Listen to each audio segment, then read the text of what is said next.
प्रयागराज महाकुंभ को आगमन सहित अयोध्या स्थित राम मंदिर श्रद्धालुओं निमंते एक गुरुत्वपूर्ण धार्मिक स्थल रे परिणत होइछे।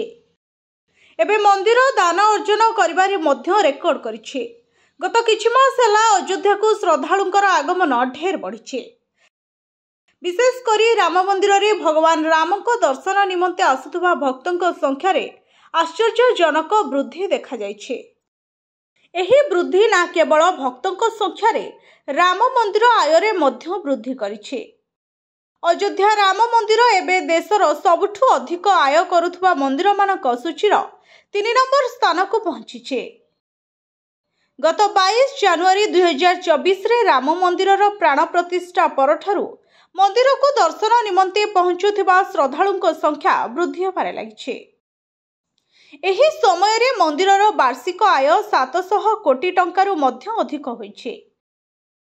आयर एही तथ्यरु यह स्पष्ट जना पड़ुछि जे अयोध्या राम मंदिर दान आय रे अमृतसर स्वर्ण मंदिर, वैष्णव देवी और शिरडी साई बाबा मंदिर ठारु मध्य आगुको बढ़ी जाइछे।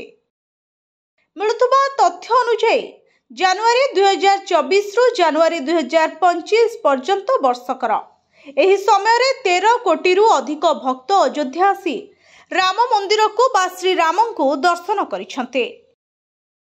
राम मंदिर को दैनिक पाखापाखी 4 लाख श्रद्धालु दर्शन निमंते पहुंचुछंते। एणु मंदिर को मिलुथुबा दान मध्य सेही अनुसार वृद्धि हेबारे लागिछे। मंदिर ट्रस्ट अनुसार राम मंदिर 10टी काउंटर रे दैनिक 10 लाख रु अधिक टंका दान संग्रहित हेउछे। रामलाल को सम्मुखरे रखा जाइथिबा दान पात्र रे मध्य मोटा रकमर राशि जमा हेउछे। कुंभ मेला आरंभ हेबो दिन ठारू ए पर्यंत 13 कोटी टंकार दान एकत्र होई पारिछे।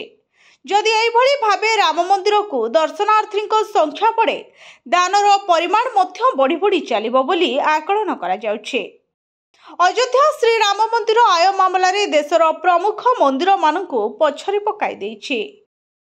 Bureau report STV Odia.